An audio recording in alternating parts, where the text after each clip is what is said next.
Hello. അപ്പം നമ്മുടെ ഓണം തുടങ്ങിയില്ലേ? ഇന്ന് അത്തമാണ്.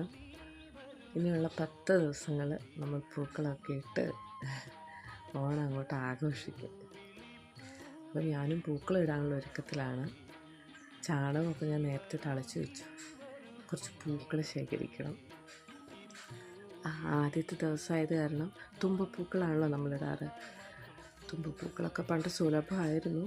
പക്ഷെ ഇപ്പം അധികം അങ്ങനെ കാണാറില്ല എന്ന് പറയുമ്പം ഈ ഓണം അല്ലാത്ത സമയത്ത് നിറയെ അവിടെ ഇവിടെയൊക്കെ പൂത്ത് നിൽക്കുന്നതാണ്. നമുക്കൊരാവശ്യം വന്ന് നോക്കുമ്പോൾ അധികം അങ്ങനെ കിട്ടാറില്ല. അങ്ങനെ ഞാൻ ഉള്ളിടത്തൊക്കെ പോയി തപ്പിപ്പിടിച്ച് കുറച്ച് തുമ്പക്കുടങ്ങൾ ശേഖരിച്ചിട്ടുണ്ട്.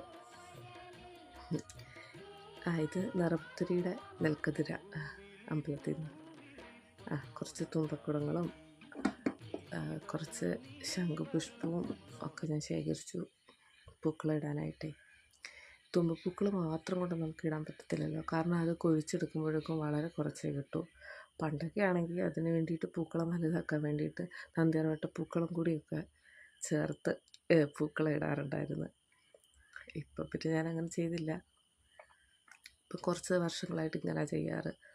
ഈ പൂവിനെ അങ്ങനെ തന്നെ അങ്ങ് പൂക്കളത്തിലിരുത്തും. ശരിക്കും അങ്ങനെ ചെയ്യേണ്ടതെന്ന് തോന്നുന്നു.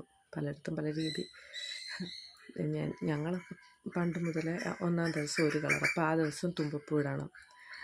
തുമ്പപ്പൂ തികഞ്ഞില്ലെങ്കിൽ കുറച്ച് വെള്ള കളർ ഏതെങ്കിലും പൂക്കളും കൂടി ഇടും. അങ്ങനെയാണ്. അപ്പോൾ ഇതാണ് എൻ്റെ കുഞ്ഞു പൂക്കളം. എല്ലാവർക്കും ഇഷ്ടമായെന്ന് കരുതുന്നു.